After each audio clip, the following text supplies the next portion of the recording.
السلام علیکم ورحمۃ اللہ وبرکاتہ۔ امید ہے آپ حضرات خیریت عافیت کے ساتھ ہوں گے۔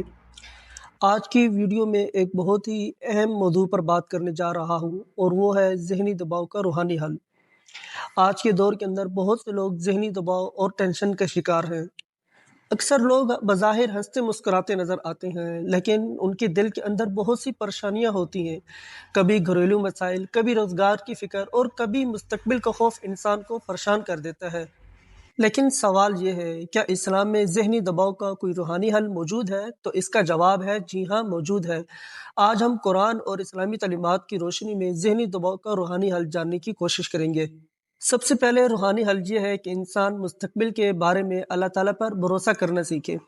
جب انسان مستقبل کے بارے میں اللہ تعالیٰ پر بھروسہ کرنا سیکھ جاتا ہے تو مستقبل کی جو پریشانیاں ہوتی ہیں وہ اس کو کم محسوس ہونے لگتی ہیں۔ اللہ تعالیٰ اس کا دل ہلکا کر دیتا ہے، اس کے ذہن میں جو پریشانیاں ہوتی ہیں وہ ختم ہو جاتی ہیں۔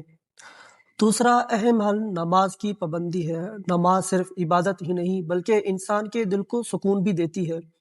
جب ایک انسان سچے دل کے ساتھ اللہ تعالیٰ کے سامنے کھڑا ہو جاتا ہے تو اللہ تعالیٰ اس نماز کی برکت سے اس کے ذہن میں، اس کے دل کے اندر جو پریشانیاں ہوتی ہیں وہ ختم کر دیتے ہیں۔ وہ اس نماز کی برکت سے وہ اس کو کم محسوس ہونے لگتی ہیں۔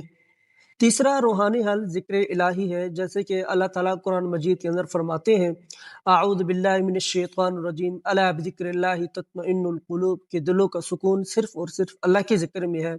اگر ایک انسان روزانہ کچھ وقت قرآن مجید کی تلاوت اور اس کے علاوہ سبحان اللہ، الحمدللہ، اللہ اکبر، استغفر اللہ اور درود شریف کا ورد کرے تو اللہ تعالیٰ اس کے دل کو سکون عطا فرماتے ہیں۔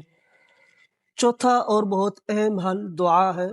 دعا مومن کا سب سے بڑا ہتھیار ہے۔ جب ایک انسان سچے دل کے ساتھ اللہ تعالیٰ سے دعا مانگتا ہے تو اللہ تعالیٰ اس کی پریشانیوں کو آسان فرما دیتے ہیں۔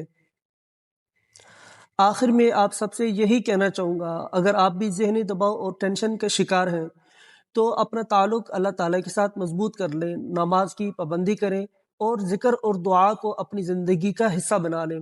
اگر آپ کو یہ ویڈیو پسند آئے تو ویڈیو کو لائک کریں، چینل کو سبسکرائب کریں۔